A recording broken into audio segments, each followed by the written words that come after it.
एक बार एक भिक्षु तपस्या कर करके थक जाता है। दरअसल भिक्षु बनने के पीछे उसका उद्देश्य यही था कि उसे जल्दी से जल्दी आत्मज्ञान प्राप्त हो जाए। पर आत्मज्ञान तो दूर की बात है, उसे मन की शांति भी नहीं मिल रही थी। अपने मन की अशांति के कारण वह भिक्षु नए नए गुरुओं के पास जाता है, परंतु कोई परिणाम नहीं निकलता। उस भिक्षु का मन निराशा से इतना भर जाता है कि उसे लगने लगता है कि उसके सारे फैसले गलत थे। उसे लगने लगता है कि इससे अच्छा तो संसारी जीवन ही था, कम से कम वहां दुख परिवार में बंट तो जाता था।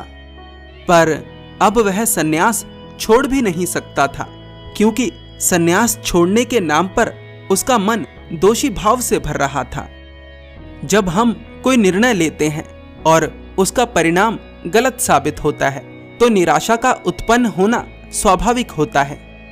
ऐसी स्थिति में हमारे पास दो विकल्प होते हैं। पहला, लक्ष्य को छोड़ दें। दूसरा, समस्या को किसी और नजरिए से देखें। उस भिक्षु के मन में विचार तो आता है कि वह अपने लक्ष्य को छोड़ दे, परंतु वह ऐसा नहीं करता, क्योंकि उसके भीतर दृढ़ इच्छा थी खुद को जानने की। फिर एक दिन उसे कोई बताता है कि यहां से कुछ दूर पर्वतों के दूसरी तरफ एक महात्मा है जो मन को शांत करने की विधि जानते हैं। वह भिक्षु सुनते ही उन महात्मा की खोज में निकल पड़ता है। एक बुद्धिमान व्यक्ति की पहचान यही है कि वह निर्णय लेने में समय नहीं गंवाता, क्योंकि हर बीतता हुआ क्षण तुम्हारे निर्णय लेने की क्षमता को कमजोर बनाता है। लंबा सफर तय करने के बाद वह भिक्षु उन महात्मा के आश्रम तक पहुंच जाता है। वे महात्मा उस भिक्षु का स्वागत करते हैं और उसे पानी देते हैं। पानी देकर वे महात्मा उस भिक्षु से पूछते हैं, किस उद्देश्य से आए हो? भिक्षु कहता है, मन की शांति चाहता हूं, प्रयास कर कर कर थक गया हूं। वे महात्मा मुस्कुराते हैं और कहते हैं, भला प्रयास से भी किसी को मन की शांति मिली है? प्रयास करना छोड़ दो, शांत हो जाओगे। भिक्षु कहता है, महात्मन, मैं कुछ समझा नहीं। वे महात्मा कहते हैं, तुम्हारे पास जो बर्तन है जिसमें पानी है, उसमें मिट्टी डालो और उसे जोर जोर से हिलाओ। वह भिक्षु जमीन से मिट्टी उठाकर अपने पानी के बर्तन में डाल लेता है और उसे जोर जोर से हिलाता है। वे महात्मा कहते हैं, अब जो तुम कर रहे हो इसी को प्रयत्न कहते हैं। क्या तुम इस प्रयत्न के द्वारा जल में घूम रहे मिट्टी के कणों को शांत कर सकते हो? वह भिक्षु कहता है, नहीं महात्मान। वे महात्मा कहते हैं, अब इस जल को जमीन पर रख दो और अलग हो जाओ। वह भिक्षु जमीन पर बर्तन को रखकर दूर हट जाता है। कुछ ही क्षणों में जल के भीतर मिट्टी बैठ जाती है और पानी स्थिर हो जाता है। वे महात्मा उस भिक्षु से पूछते हैं, कुछ समझ आया? वह भिक्षु कहता है, नहीं महात्मान।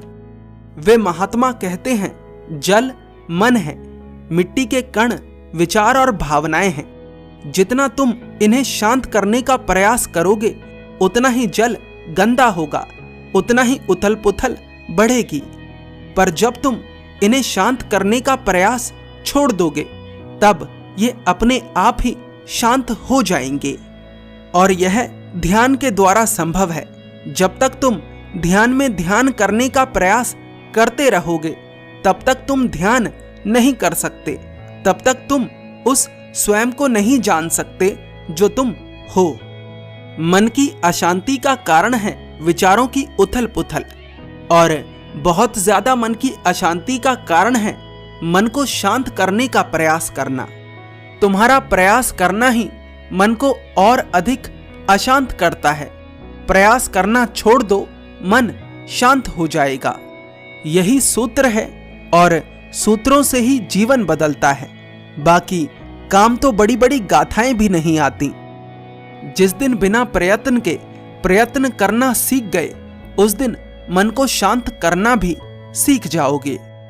इस कहानी से हम सीखते हैं कि ध्यान के दौरान कैसे हम अपने मन को शांत कर सकते हैं, और आम जीवन में भी कभी कभी हमारा कुछ करना समस्या को बढ़ाता है, घटाता नहीं। जब हमें कोई रास्ता नजर नहीं आ रहा होता है तो ऐसा नहीं होता है कि सारे रास्ते बंद हो चुके होते हैं। बात बस इतनी होती है कि हमें वो रास्ता नहीं दिख रहा होता है जिस पर हमें जाना है।